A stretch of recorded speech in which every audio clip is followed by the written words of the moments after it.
1821, the Pilgrims held their first Thanksgiving feast. They invited the great Indian chief, Massasoit, who brought 90 of his brave Indians and a great abundance of food. Governor William Bradford and Captain Miles Standish were honored guests. Elder William Brewster, who was a minister, said a prayer that went something like this: "We thank God for our homes and our food and our safety in a new land. We thank God for the opportunity to create a new world for freedom and justice." Amen. America should really give thanks to one female writer, not only for penning the charming poem Mary Had a Little Lamb, but also for launching a national campaign in 1827 to bring about a Thanksgiving holiday.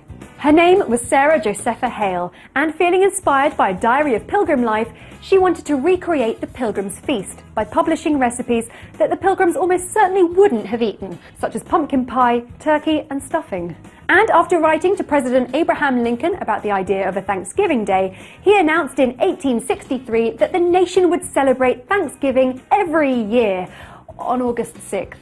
This date was quickly moved to the last Thursday in November, where it has remained ever since, apart from a brief period during the Depression when it was brought forward by a week to give stores an extra week of potential Christmas shopping. The Wampanoag simply show up in huge numbers, outnumbering the Pilgrims almost 2-1. A lot of the paintings and the pictures of Thanksgiving, the colonists outnumber the native people by a large amount. We know there was probably over 90 native people at that feast. We know there was about 50 colonists. And the Pilgrims don't so much feed the Wampanoag as the Wampanoag feed the Pilgrims. Their chief, Massasoit, sends his tribesmen on a hunt, and they provide enough food for everyone. They bring back 5 bucks of venison, and venison is so esteemed by English people. To receive a gift of venison is extraordinary to them. And venison was the meat on the table that everybody went oohed and awed over and said, "Oh yes, this is living." Deer meat, not turkey, is the signature dish on the table. As with most holidays, we find them wrapped in nostalgia, served with a heaping helping of marketing, embellishment, convenient lapses of memory, and then enjoyed knowing that all is right with the world because in the end, it's not really about the exact reason why we're here, but why certain holidays draw us together. It gives us a great excuse to rediscover old friends, be with those we love, significant others we would rather not get that close to for fear of having something rub off.